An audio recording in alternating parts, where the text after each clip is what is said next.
The explosion that tore through Sergeant Tom Weatherby's world came without warning. A thunderclap of fire and steel that transformed a routine patrol in Afghanistan into a nightmare. One moment he was scanning the dusty horizon through his rifle scope, thinking about the Mustangs running free across his family's Montana ranch. The next, he was screaming as shrapnel shredded through his legs like a reaper's scythe. 6 months later, Tom sat motionless in his wheelchair on the porch of the VA hospital in Denver, watching other broken soldiers shuffle past like ghosts of their former selves. The doctors had saved his life, but everything below his knees was gone, phantom limbs that ached worse than the real ones ever had. His wife Cordelia's letters had stopped coming 3 weeks ago. His 12-year-old daughter Magnolia's birthday had passed without so much as a phone call from him. How could he explain to a little girl that her daddy, who once could break wild horses with gentle hands, couldn't even stand up to hug her? The ranch, 5,000 acres of prime grazing land that had been in the Weatherby family for generations, was hemorrhaging money. His younger brother Jasper had been trying to keep it afloat, but cattle prices were down, and without Tom's expertise with the horses, they'd lost their most profitable breeding program. The bank was circling like vultures, and Tom knew that his family's legacy was dying as surely as his legs had. Dr. Evangeline Cross, the hospital's chief psychologist, had been pushing him toward something called equine therapy. Horses don't care if you can walk, she'd said during their last session, her voice carrying the authority of someone who'd seen too many soldiers lose themselves to despair. They respond to your heart, your energy, your intention. Nothing else matters to them.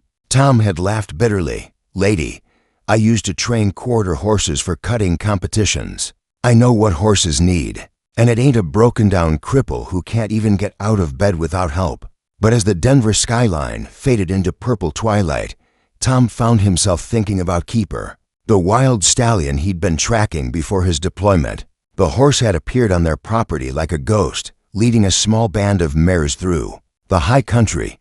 Magnificent and untouchable, Keeper had become Tom's obsession, the one challenge he'd promised himself he'd conquer when he returned home. Now, the thought of never seeing that horse again felt like another kind of death. The next morning, against every instinct screaming at him to stay hidden in his sterile room, Tom wheeled himself down to the hospital's equine therapy barn. What he found there would change everything he thought he knew about strength healing and the unbreakable bond between a man and a horse. Standing in the paddock, pawing at the earth with nervous energy, was a paint mare unlike any he'd ever seen. Her coat a canvas of chocolate and cream, her eyes holding depths of understanding that seemed almost human. The paint mare's name was Wistba, and she carried scars that told her own story of survival.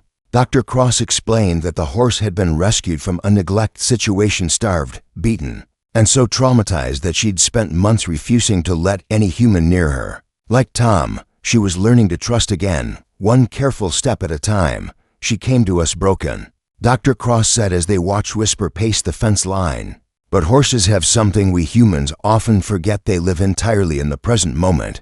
Yesterday's pain doesn't define today's possibilities. Tom's first instinct was to retreat. The mare's wariness mirrored his own, and he could see in her dark eyes the same haunted quality that stared back at him from bathroom mirrors. But something about her refusal to give up, the way she held her head high despite her obvious trauma, made him wheel his chair closer to the fence.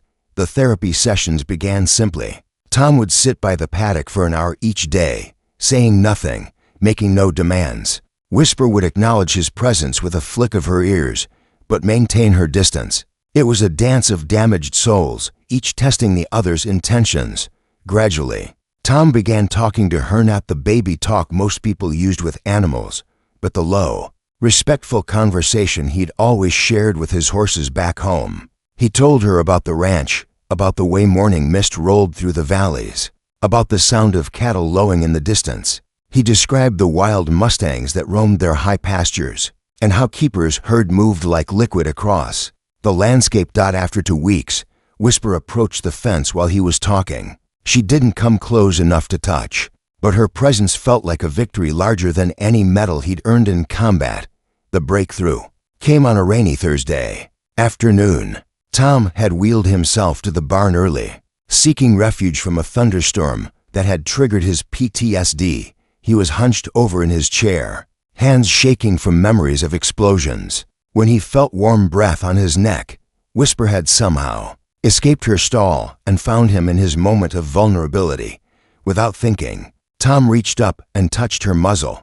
The mare didn't flinch. Instead, she lowered her great head and rested it gently against his shoulder, as if she understood that sometimes the strongest thing to broken beings could do was simply be broken together. "I know, girl," Tom whispered, his voice cracking. "I know it hurts." They stayed like that for nearly an hour, soldier and horse finding solace in shared silence. When Dr. Cross found them, she said nothing, understanding that some healing couldn't be rushed or analyzed. It simply had to unfold in its own time. That night, Tom called Cordelia for the first time since arriving at the hospital. His wife's voice was cautious, wounded by months of silence, but when he told her about Whisper, something shifted in her tone. "The Tom I married was always gentle with broken things," she said softly. "Maybe this horse is helping you remember who you really are." The adaptive riding equipment looked nothing like the simple Western saddles Tom had grown up with. Straps, handles, and supports turned the elegant art of horsemanship into something that felt mechanical and awkward.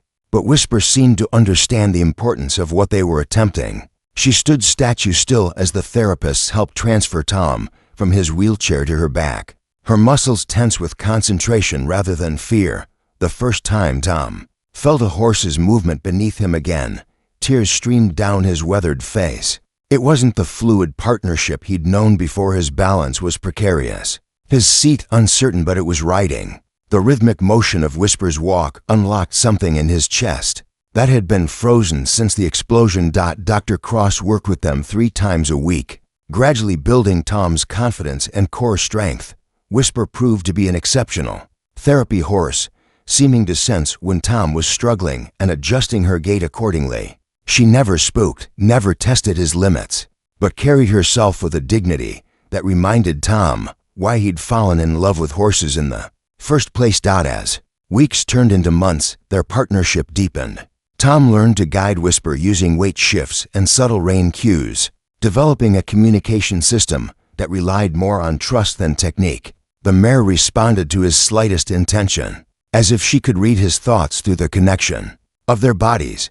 The psychological transformation was even more profound than the physical one. For the first time since his injury, Tom felt like himself again, not a victim, not a patient, but a horseman. The ranch called to him with renewed urgency, no longer a reminder of what he'd lost, but a promise of what he might reclaim. During one particularly challenging session, Tom attempted to guide Whisper through a series of pulls on the ground, a simple exercise that required precision and timing. Halfway through, he lost his balance and started to slide sideways. In the split second before he would have fallen, Whisper shifted her weight and moved beneath him, saving him from a dangerous spill. "Did you see that?" Tom called to Dr. Cross, his voice filled with wonder. "She knew what I needed before I did." "That's what good partners do," the psychologist replied. "They carry each other when the load gets too heavy for one to bear alone." That evening, Tom made another call home. This time, Magnolia answered, her young voice tentative but warming when she heard her father's enthusiasm about his progress. He described Whisper to her in detail, painting word pictures of the mare's intelligence and gentle nature. "Daddy," Magnolia said quietly, "when you come home, can I meet her?" "I don't know, honey," Tom admitted. "Whisper belongs to the hospital, but maybe there's another horse out there waiting for us to find her." As he spoke, Tom found himself thinking about Keeper again, wondering if the wild stallion still ran free across the high country of home. Something told him that his journey with Whisper was preparing him for a reunion he'd never dared to imagine possible. The phone call that changed everything came on a crisp October morning while Tom was brushing Whisper's coat until it gleamed like polished wood. Jasper's voice crackled through the hospital's landline, tight with barely controlled panic. "Tom, I hate to dump this on you, but we're in real trouble. The bank's called the loan. We've got 30 days to come up with $200,000, or we lose everything." His brother's words came out in a rush, as if speaking them quickly might lessen their impact. I've sold off most of the cattle, but it's not enough. The ranch, Dad's ranch, Grandpa's ranch, it's going to strangers. Tom's hands stilled on Whisper's neck. The paint mare turned her head, sensing his distress with the intuition that had become second nature between them. For generations of Weatherby blood and sweat, gone. The land where he'd learned to ride, where he'd planned to teach Magnolia the same lessons. His father had taught him all of it, disappearing like smoke. What about the horse program? Tom asked, though he already knew the answer. The breeding stock. Had to sell most of them months ago. But Jasper paused, and Tom could hear the weight of what was coming. Keeper's still out there. That wild stallion you were tracking, he's brought his herd down from the high country. They're grazing our north pasture like they own the place. Local horse traders are sniffing around, talking about capturing the whole bunch. The thought of Keeper in some rodeo contractor's holding pen, or worse, shipped off to slaughter, hit Tom like a physical blow. The stallion represented everything. Wild and free about the land, everything the Weatherby family had tried to protect and preserve. I need to come home, Tom said quietly. Tom, brother, I know you want to help, but what can you? I need to come home, Tom repeated, his voice carrying a certainty that surprised even him. Give me a week to work things out here. That afternoon, Tom sat in Dr. Cross's office, Whisper visible through the window as she grazed peacefully in her paddock. The psychologist listened without interruption as he explained the situation, her expression thoughtful. You've made remarkable progress, she said finally. But going home to face all those challenges, Tom, are you sure you're ready? I don't know if I'm ready, Tom admitted. But my family needs me, the land needs me, and maybe Whispers taught me that being ready isn't the point. Sometimes you just have to trust and take the first step. Dr. Cross was quiet for a long moment. There's something I need to tell you about Whisper, she said eventually. She wasn't just rescued from neglect. She was scheduled to be put down to traumatized. Too dangerous, they said. We fought to give her one last chance. Tom's throat tightened. And now she's proven that healing is possible, even from the deepest wounds. But Tom, she's done her job here. She's given everything she has to give to this program. If someone were to offer her a good home, a place where she could use all that trust and partnership she's learned. The implication hung in the air between them. Tom looked out at Whisper, remembering the broken mare who wouldn't let anyone near her, seeing the confident, generous partner she'd become. How much? He asked. For a horse like Whisper, to the right person? Maybe the cost of transport and her medical records. Tom's mind raced. He had his military disability payments, some savings he hadn't touched. It wouldn't solve the ranch's financial crisis, but it might give him the partner he'd need to face whatever was coming. Dr. Cross, he said slowly, I think it's time for both of us to go home. The horse trailer bounced and swayed along the familiar mountain roads, each mile bringing Tom closer to a confrontation with everything he'd lost and everything he might still save. Whisper rode quietly in the back, her presence a steady comfort, as the Colorado landscape gave way to the vast Montana sky he'd dreamed about. During his darkest hospital nights, Cordelia waited on the ranch house porch, her auburn hair catching the late afternoon sun the same way it had the day he'd left for deployment. Beside her, Magnolia had grown inches taller, her gangly 12-year-old frame already showing hints of the woman she'd become. Tom's throat tightened as his modified truck came to a stop, reality crashing over him like a cold wave. This was the moment he'd feared most, seeing his family's faces when they truly understood what he'd become. The wheelchair lift lowered him to the ground with mechanical precision, robbing the homecoming of any grace or dignity. But Magnolia ran to him anyway, throwing her arms around his neck with such fierce love that Tom nearly sobbed.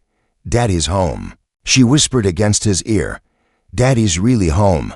Cordelia approached more cautiously, her eyes taking in the changes 3 years had wrought. But when Tom reached for her hand, she took it without hesitation, squeezing tight enough to convey everything words couldn't. Let's get your horse settled, she said simply, and Tom knew that somehow they'd find their way back to each other. Whisper unloaded like a seasoned traveler, her head high and alert as she surveyed her new domain. The familiar sounds and smells of a working ranch seemed to energize her. As she nickered softly at the other horses watching from nearby pastures, "She's beautiful, Dad," Magnolia breathed, approaching the mare with the natural fearlessness Tom remembered from his own childhood. "Does she really help you ride again?" "She helps me remember who I am," Tom said, watching his daughter's face light up as Wistba accepted her gentle touch. That evening, Jasper spread the ranch's financial papers across the kitchen table like a coroner displaying evidence. The numbers were worse than Tom had imagined, not just the bank loan, but accumulated veterinary bills, equipment repairs, and the kind of daily expenses that devoured a ranch's income like locusts. "I've done everything I could think of," Jasper said, running weathered hands through his graying hair. "But Tom, I'm a cattle man, not a horse trainer. Without the breeding program, without your skills with the difficult ones." Tom studied the ledgers, his military training in logistics and problem-solving kicking in despite his emotional exhaustion. There had to be an answer, some combination of assets and opportunities they hadn't considered. "What about Keeper?" he asked suddenly. "You said he's been hanging around the north pasture." "Yeah, but Tom, he's wild. Even if we could catch him, what good would one stallion do us? We don't have mares anymore. No facilities set up for breeding." Tom was quiet for a long time, an idea forming in his mind like morning mist taking shape. It was audacious, probably impossible, but it was the only plan that made use of what they had left: land, knowledge, and a wild horse that represented everything the West used to be.